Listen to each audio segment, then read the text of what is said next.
അർജുൻ തിരിച്ചു വരുമെന്നുള്ള പ്രതീക്ഷയിലായിരുന്നു കേരള ജനത ഒന്നായി ഉണ്ടായിരുന്നത്. 9 ദിവസം പിന്നിടുമ്പോഴും അർജുൻ എവിടെയെന്ന ചോദ്യം ഉയരുകയാണ്. കർണാടക ശിരൂരിൽ നടന്ന വലിയ ഉരുൾപൊട്ടലിലായിരുന്നു അർജുനടക്കം ഒരുപാട് ആളുകൾ മണ്ണിനടിയിൽപ്പെട്ടത്. കർണാടക സർക്കാർ ആദ്യം വേണ്ടത്ര രക്ഷാപ്രവർത്തനത്തിന് മുന്നോട്ട് വന്നിരുന്നില്ല എന്നത് പ്രതിഷേധത്തിന് കാരണമായി.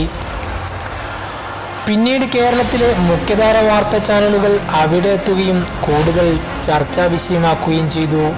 അതോടെ കർണാടക സർക്കാർ തിരച്ചിൽ ഒന്നുകൂടി ഊർജിതമാക്കി. മണ്ണുവാന്തി യന്ത്രങ്ങൾ ഉപയോഗിച്ച് തിരച്ചിലുകൾ നടത്തിയെങ്കിലും ഫലമൊന്നും കണ്ടില്ല. സൈന്യത്തെ എത്തിച്ച് തിരച്ചിൽ നടത്താൻ കേരള സർക്കാർ കർണാടക സർക്കാരിനോട് അപേക്ഷിച്ചു. സൈന്യമെത്തി തിരച്ചിൽ നടത്തി 90% മണ്ണും നീക്കിയിട്ടും അർജുനെയും ലോറിയെയും കണ്ടെത്താനായില്ല. ഇപ്പോൾ നദിയിലേക്ക് മണ്ണിനോടൊപ്പം ഒലിച്ചു പോയിട്ടുണ്ടാവും എന്ന സംശയത്തിൽ ഊർജിതമായ തിരച്ചിൽ നടത്തുകയാണ്.